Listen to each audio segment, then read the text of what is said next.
So today we are going to be cleaning the olives, and what that means is you've got to take all these suckers off the bottom, and that's because when it comes to olive harvest in about 6 weeks time, we want to put nets around the bottom of the tree in order to catch all the olives as we scrape them off.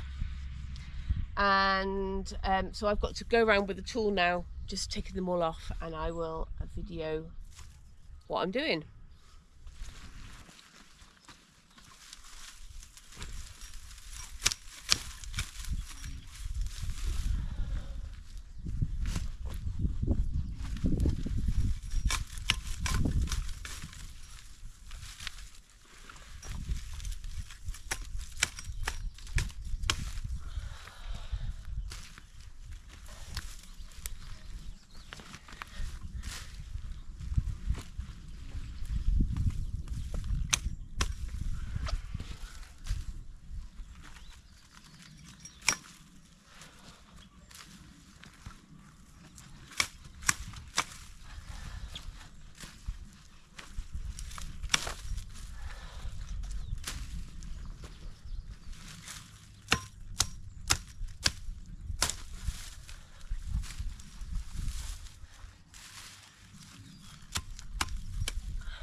There we go, so that's the first one done. 300 to go ish. Paul will then come round and he'll strim the base of the tree as well to get that done.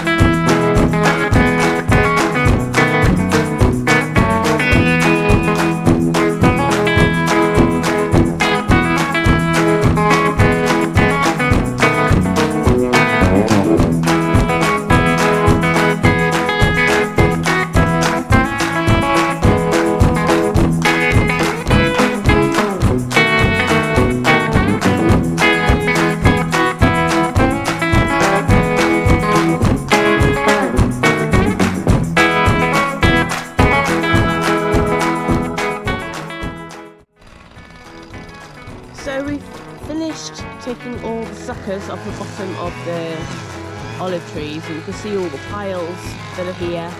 So the next job is to collect all the piles and put them into a bonfire, ready for a bonfire.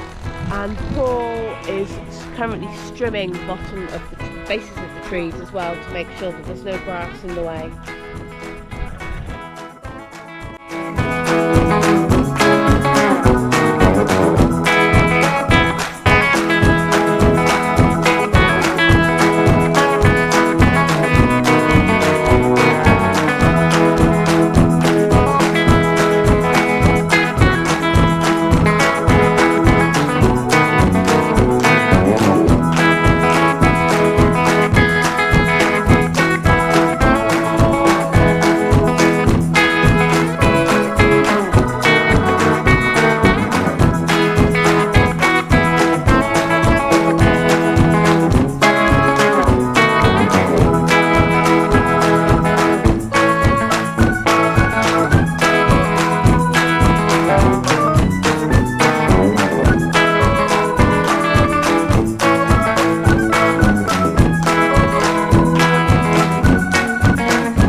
is our apple tree next to the house, and earlier on in the year when we were over, the rest of the tree was huge.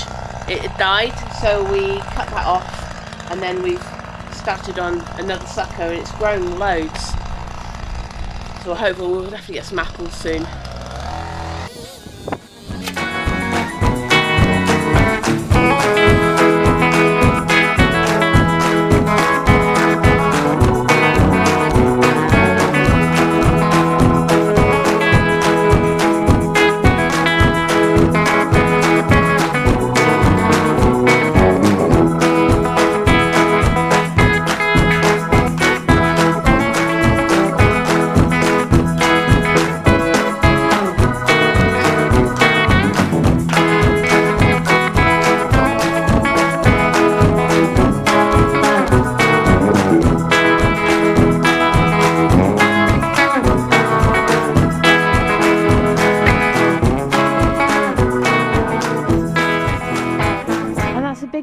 Done. 6 bonfires built, but look how clean the olives look around the bottom. Now they've been trimmed, it just looks absolutely amazing. And we'll be able to put the nets for collecting the olives around the bottom of the trees now without them snagging, and it just looks so neat and tidy. And before harvest, we've got to do it all over again on this bottom field.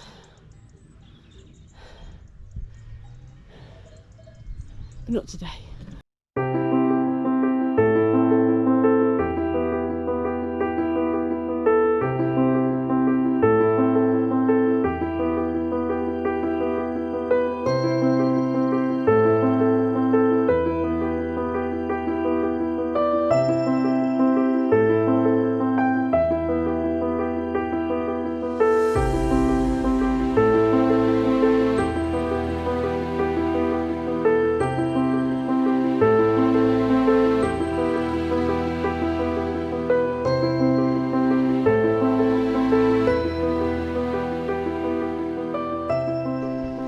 So we're in the middle of our olive harvest.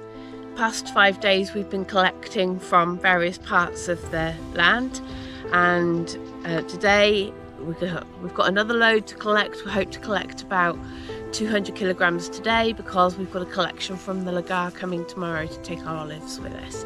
So we're going to set out our nets and get picking.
So we've been collecting for about an hour today. We've done the first 3 trees, and that's brought us about 40 kilos in weight overall. It's less than what we were collecting on previous days, but that's simply because as we make our way up the olive grove, the trees are smaller, so they yield less. But we just had 5 minutes where we just had to look around just to see where to go next. And the reason being, if you take a look close up here, we've got an example of the gaff that's getting through the trees, which is very commonplace and something that people do suffer from. And you can see here how shriveled the olives can get when they're just sat on the tree. And there's parts of the grove where this is taken all the olives off every single tree, and probably means that in total we're a couple of tons down on what we could have harvested if we do what we're going to do next year, which is to start earlier. But we've had a quick look around. We've been looking for olives that look more like that, and we've got 3 trees around us here which have got very little gaff on. Very nice olives, and they're getting to that purple stage, which means that they're going to have a little bit more fat, so therefore hopefully produce a little bit more oil, while still keeping the acidity level back to where it should be, which on our first pick was around about 0.4. So we'll set up our nets, get these 3 trees cleared. I reckon we'll get about another 40 kilos of olives off them, and then probably back up to the house then for a cup of tea.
Yeah. The testing. Yes. Okay. The process is similar to that one. This is the new of the olive, and we put some paste in that recipient and go to that machine or that one. Rand was saying that was our package just which has just been sampled 478.